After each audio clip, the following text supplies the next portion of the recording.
If I'm being totally upfront, I don't really care about My Little Pony lore.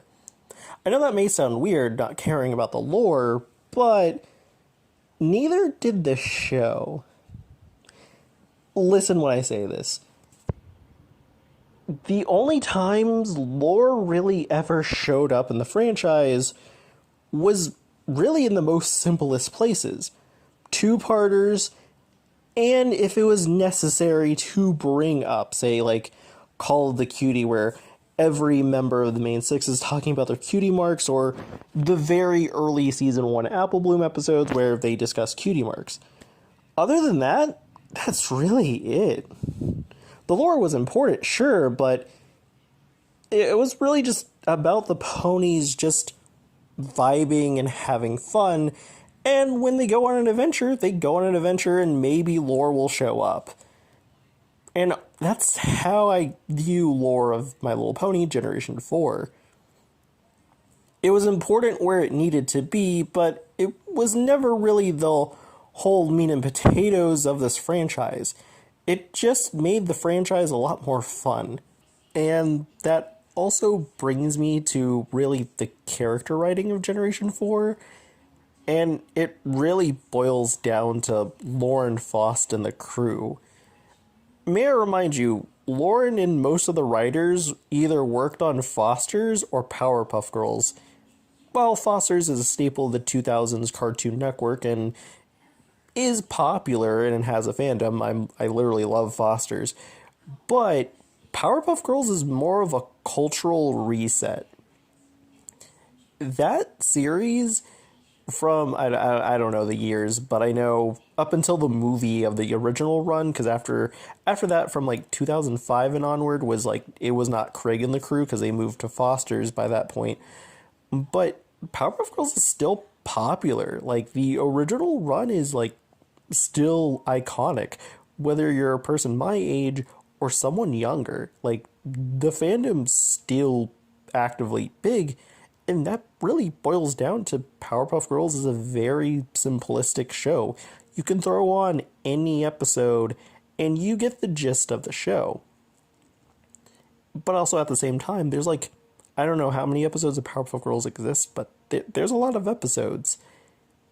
My Little Pony Friendship is Magic operates in the same vein. There's a lot of episodes and you can throw on any episode, maybe outside of the later seasons, and we'll touch upon the later seasons a little bit later, but really outside of that, you can throw on any episode, understand what the characters are going through. The characters are pretty easy to understand, and that's why the main six is so universal, and hence why this fandom literally has an attachment to a certain number of the main six, and a lot of them just become comfort characters. Pinkie Pie and Fluttershy is that for me, mostly Pinkie Pie. But at the end of the day, the characters pretty much remain the same. The only real nuances these characters really get are the interpersonal relationships that may change the character or the nuances of their special interests. Rainbow Dash is an example I'm using. Her interpersonal relationships shaped her as a character as the franchise went on, and her interests are the Wonderbolts. Those are really the only places you'll find the characters having some resemblance of nuances. Outside of that, Rainbow Dash is pretty recognizable from day one up until the show ends.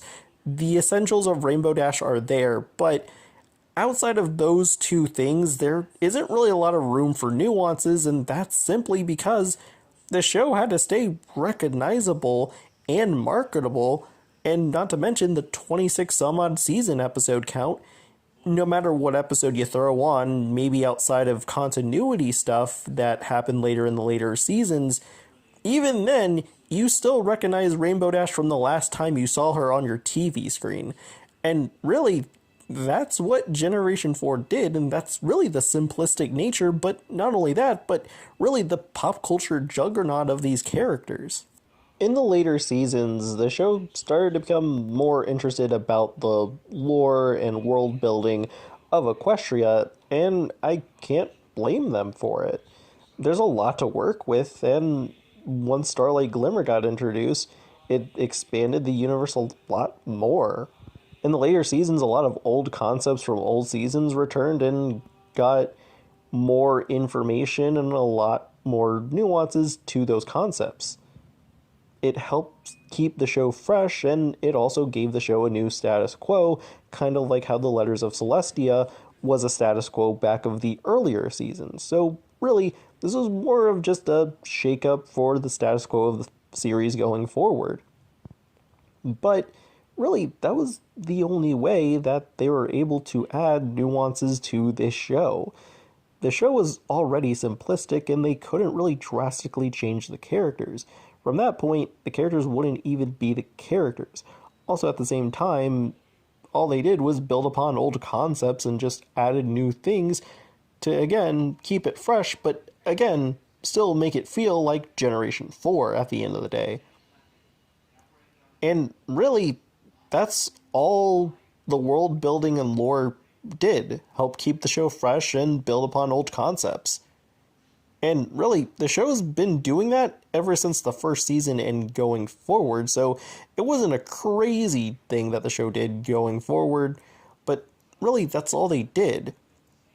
Plus, at the same time, that was the only place you really got to see nuance because, again, like I said before, you can't really add new things to these characters because if you do, the characters are not going to be very recognizable for when the last time you saw the character on your TV screen.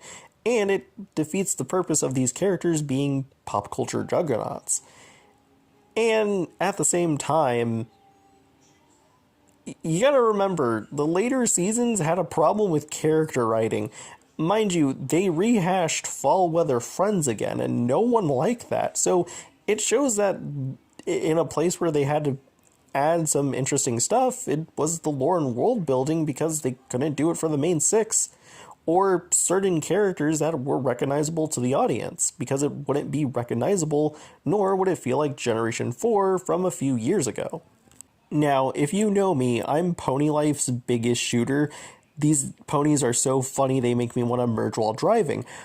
But I feel like this show kind of shows that even when you incredibly simplify things and you just make the ponies do the funny, it doesn't really feel like Generation 4. While the show was just an in-between thing to keep the brand afloat before we got into Generation 5, it does show that when you drastically change something, people are going to notice, and it's just not going to feel right. It may work for others. Again, these ponies make me want to merge while driving, but, you know, it's going to feel weird. So, like, even when you simplify things, yeah, you're going to notice something is just incredibly off. That brings me to the G5 G4 chart leak. I don't like this. Well, I will say this though. It is cute though. Like for like fanon stuff, it's cute. Like, you know, it works if you want to just draw the ponies differently. Like it works for that. But for a whole generation, oh, this would have definitely been dead on arrival. I could at least give Generation 4 credit for being Generation 3, but glorified. Mind you, the only era I would say ponies was big was definitely G3 and G4. And G3, like, if you asked me back then, because mind you, I wasn't into My Little Pony back then, but if you asked me to name two characters from G3, it would be Pinkie Pie because she was all over commercials, and then Minty because if you owned any Nick Jr. DVDs or Paramount Home Video Kids movies, a very Minty Christmas commercial would play on those DVDs or VHS tapes. So really, G3 back then, it was just straight to DVD VHS movies, no TV show. So Generation 4 piggybacking off of G3, and using it as a backbone for to make a glorified TV show, 26 some odd episodes a season, yeah, like I that works. But the thing is, G4 had a lot of original characters. So it wasn't just G3 all over again, it was just G3 but with a few extra steps. And for Generation 4 being that, it worked. And it worked out pretty well. This just wouldn't have worked for Generation 5. For a character like Sunny Star Scout going, OMG, every pony, look, a ponified version of a Brazilian holiday, let's go. It makes sense for her, but it would be so weird for me to see like a AU version of Twilight Sparkle going,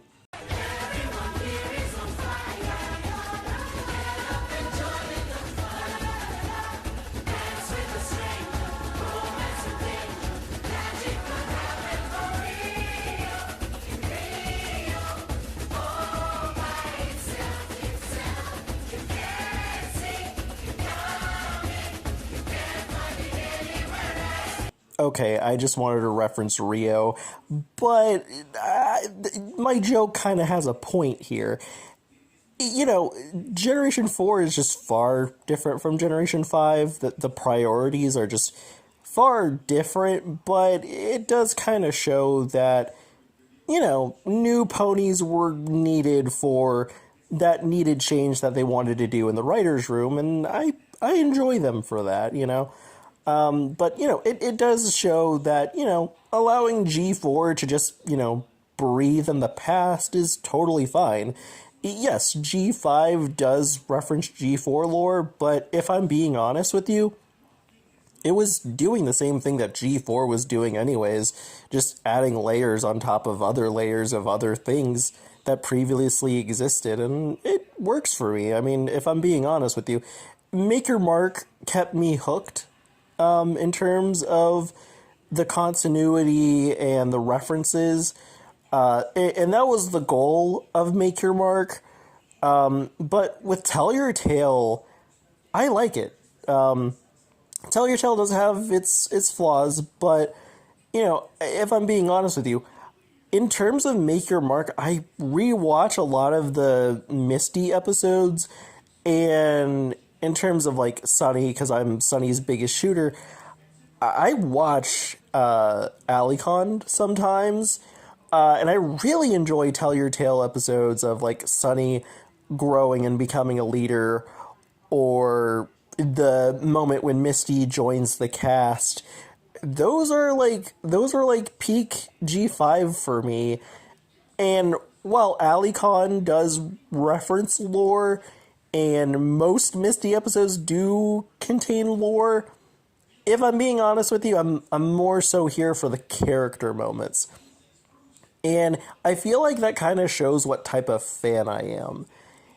Don't get me wrong, lore and continuity, all that stuff's great, but if there isn't a character I like, really, all of that stuff be damned, really. Like, I wouldn't be able to make a video defending Sunny, or I wouldn't be able to make a fun video describing why Opaline is Equestria's biggest industry plant in the pop music industry of Equestria.